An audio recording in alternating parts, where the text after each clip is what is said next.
Ah putain! Ça, c'est tout ce qu'il fallait pour montrer.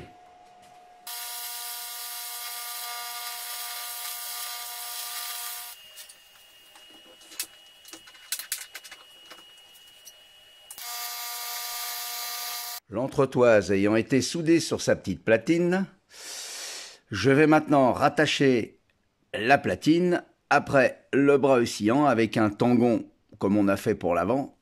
Et j'ai bien pris soin de régler complètement en arrière la roue, de manière à ce que quand je vais ravancer la roue pour le réglage de chaîne, j'aurai juste à faire pivoter comme ceci l'ensemble, plutôt que de m'embêter à régler la longueur du tangon.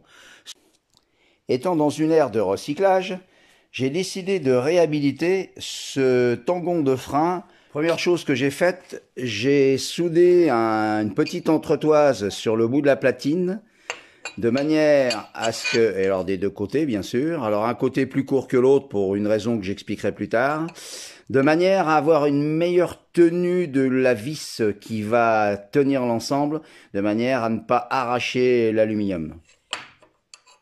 L'astuce du jour.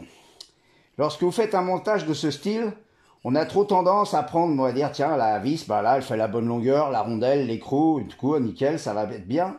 Le seul défaut, c'est que quand vous allez emmancher la pièce qui a sa petite entretoise interne, vous allez avec le filetage marquer cette pièce. Donc, l'astuce, c'est de prendre une vis déjà épaulée, de la rentrer. Vous avez une partie lisse qui ne marquera en rien votre pièce qui va être à l'intérieur. Vous la coupez à la bonne longueur, la rondelle, l'écrou, et tout se passe bien. La partie tangon côté étrier de frein est terminée. Maintenant, il va falloir faire la partie qui est du côté de la rotule uniball. Donc, j'ai usiné un petit bout d'alu que j'ai taraudé, dans lequel j'enfile ma rotule, et maintenant, je vais l'ajuster pour qu'elle s'emmanche sur le tangon de manière à la souder correctement.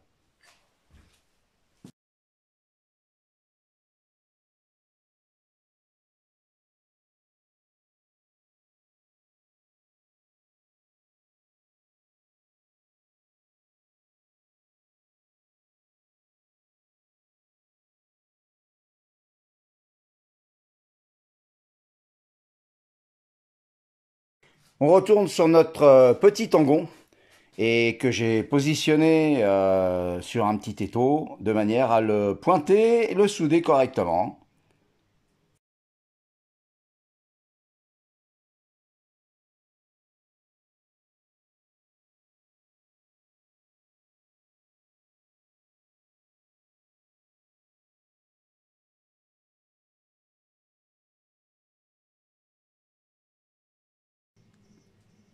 Je rappelle encore une fois que tout ceci est à l'état de maquettage. La pièce est complètement en place, elle est finite.